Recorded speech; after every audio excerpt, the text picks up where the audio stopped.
कांग्रेस अध्यक्ष खरगे की सभा में वंदे मातरम के 2 ही छंद गाए गए।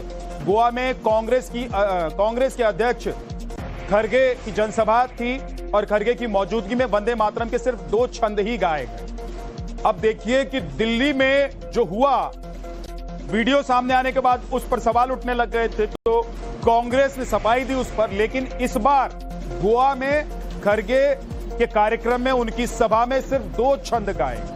तो क्या कुल मिलाकर बात अब यही है कि कांग्रेस ने यह तय किया है कि भाई कानून चाहे कुछ भी बन जाए, लेकिन हम वही 2 छंद गाएंगे और 2 छंद पर ही खड़े होकर सम्मान देंगे। बाकी छंदों को और बाकी लाइनों को हम नहीं शामिल करेंगे, उस पर हम नहीं बोलेंगे, नहीं गाएंगे उसको।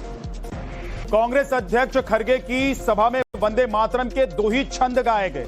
गोवा में कांग्रेस के अध्यक्ष खरगे की जनसभा थी और खरगे की मौजूदगी में वंदे मातरम के सिर्फ 2 छंद ही गाए गए। अब देखिए कि दिल्ली में जो हुआ, वीडियो सामने आने के बाद उस पर सवाल उठने लग गए थे, तो कांग्रेस ने सफाई दी उस पर। लेकिन इस बार गोवा में खरगे के कार्यक्रम में उनकी सभा में सिर्फ 2 छंद गाए। तो क्या कुल मिलाकर बात अब यही है कि कांग्रेस ने यह तय किया है कि भाई कानून चाहे कुछ भी बन जाए, लेकिन हम वही 2 छंद गाएंगे और 2 छंद पर ही खड़े होकर सम्मान देंगे। बाकी छंदों को और बाकी लाइनों को हम नहीं शामिल करेंगे, उस पर हम नहीं बोलेंगे, नहीं गाएंगे उसको।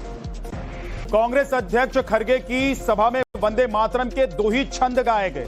गोवा में कांग्रेस के अध्यक्ष खरगे की जनसभा थी और खरगे की मौजूदगी में वंदे मातरम के सिर्फ 2 छंद ही गाए गए। अब देखिए कि दिल्ली में जो हुआ, वीडियो सामने आने के बाद उस पर सवाल उठने लग गए थे, तो कांग्रेस ने सफाई दी उस पर। लेकिन इस बार गोवा में खरगे के कार्यक्रम में उनकी सभा में सिर्फ 2 छंद गाए।